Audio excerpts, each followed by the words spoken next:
avez choisi votre mode de fonctionnement du conseil municipal. Déclaration à la presse, c'est-à-dire à la Guadeloupe entière, alors que vous mettez à l'écart les conseillers municipaux. Nous ne cautionnerons pas cette posture.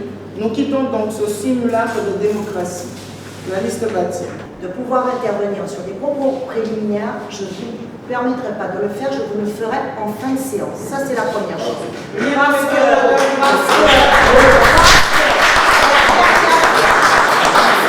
Ça s'appelle de faire du théâtre. Parce que votre déclaration, qui est tout à fait justifiée, parce que nous pourrions avoir un débat, aurait pu venir sur le point 2 du rapport. Or, vous soustrayez effectivement à cet exercice pour effectivement préparer et lire un document qui vraisemblablement a été travaillé avec d'autres, parce que ça nécessite effectivement. Je peux vous laisser la déclaration liminaire, je vous la laisse. Nous quittons pourquoi? C'est parce que vous avez pris l'habitude de porter le débat sur la place publique et pas au conseil municipal. Si vous lisez, vous comprendrez ce qui est écrit. C'est-à-dire qui a conduit la liste bâtir, s'est exprimé avant moi à 6 h le matin, il avait tout loisir de s'exprimer. Donc chacun utilise son mode d'expression et je n'ai fait aucun commentaire. Je crois que vous n'acceptez pas la décision. Et Madame Panchard dit que le déficit est un problème d'investissement. Qui a fait cet investissement pharaonique de 10 millions d'euros? Au-delà, c'est sa propre mère, elle ne peut pas le dire. Elle a accepté l'héritage. Elle ne peut pas dire c'est l'héritage. Mais lorsqu'on a accepté un héritage, on prend le passif, on prend l'actif. Elle a plus de passif que d'actif et elle aura du mal à sortir de cette affaire. Elle a demandé aujourd'hui à la région Guadeloupe de l'aider. Mais soyons sérieux, lorsqu'on monte un projet, on monte le financement. On ne vient pas 2 ans après demander à une collectivité d'aider. On aidera peut-être, je n'en sais rien, je ne maîtrise pas. Mais ce n'est pas une façon de gérer. Ce parking était prévu pour 10 millions d'euros. Attendez, sur fonds propres, c'est-à-dire que c'est un emprunt de la ville sur les Bastériens. 10 millions d'euros débloqués tout de suite, dit le rapport de la CRC. Ce qui a engendré tout de suite des frais financiers énormes. Alors que la règle est qu'on débloque les fonds au fur et à mesure des travaux. Nous avons déjà, à cause de ça, plus de près de 300 000 euros de frais financiers excédentaires. Ça sera plus de 540 000 euros annuels de frais financiers. Les frais financiers ont explosé de 76%. Écoutez, c'est pas sérieux. Nous sommes bastériens. Je vis à Bastère. Je travaille à Bastère. Je paie des impôts à Bastère. Madame Panchard en permanence quand elle dit que les impôts n'augmenteront pas. Les bases fiscales, Bastère est enclavée. Bastère est petit. Les bases fiscales ne sont pas extensibles à loisir. Donc il faudra bien augmenter les taux. Je ne sais pas si vous savez qu'en taxe foncière, nous avons déjà 41,15% de taux d'imposition. Nous sommes les 3e en Guadeloupe. Après M. Molinier, qui a une petite commune qui ne sait pas gérer. Après l'héritage qu'a trouvé M. Sapoti au Lamentin. Et nous voilà à Bastère déjà à 41,15%.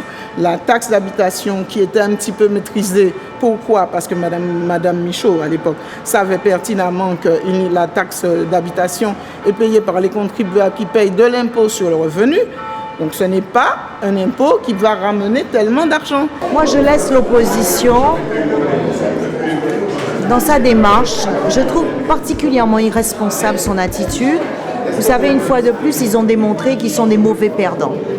Ce conseil intervient après la décision du Conseil d'État. Ils avaient fait peur aux Bastériens en disant de toute évidence, nous irons vers une augmentation des impôts. La Chambre régionale des comptes dit le contraire et dit très clairement que nous avons les moyens de résoudre ce déficit.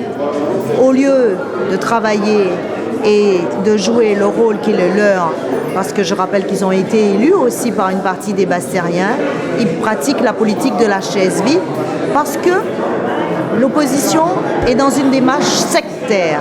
Ils n'acceptent pas le verdict de 2014 et je pense qu'ils vont avoir cette attitude. Les Bastériens jugeront de savoir effectivement qu'ils ont une équipe au travail et à côté des conseillers municipaux qui refusent de remplir leur mandat.